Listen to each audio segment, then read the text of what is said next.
A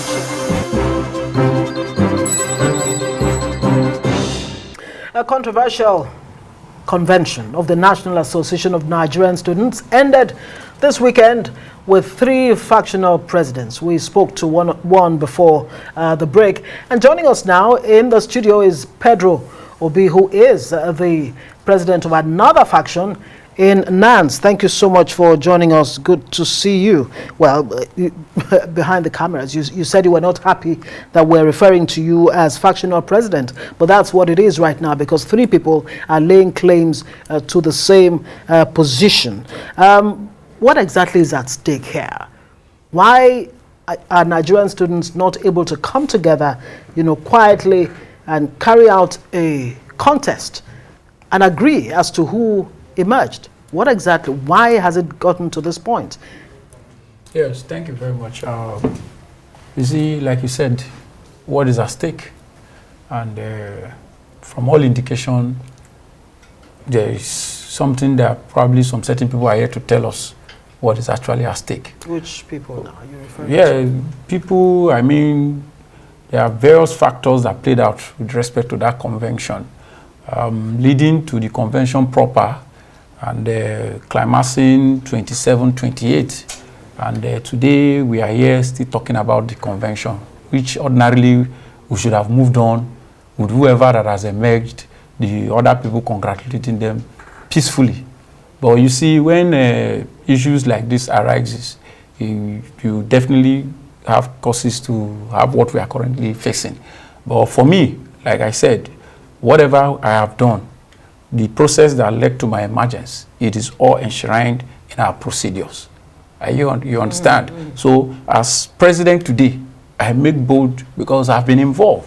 I've participated actively in NANS as an organization. So I know what it takes in terms of the electoral procedures. Let us into the process, really. Yes, as a convention, there's a timeline of convention. So if there is a timeline, the people that is to conduct that process, they have a time frame. And when the time frame elapses or whatever, there are procedures in the Constitution that guides what next. So the Constitution, the Senate gave a timeline to conduct this process, 27th to 30th. And unfortunately, because this Constitution was actually amended last year at Sokoto Congress, February.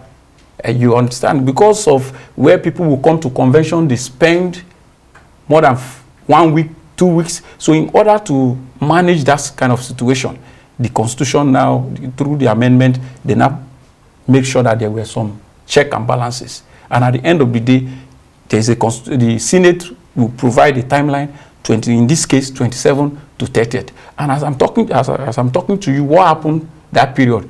From 27th to 30th. Nothing happened. We're just having crisis, shooting, and the security coming into it to taking charge of the entire process. Pedro, I have just one question for you, and perhaps we just wrap this up once and for all.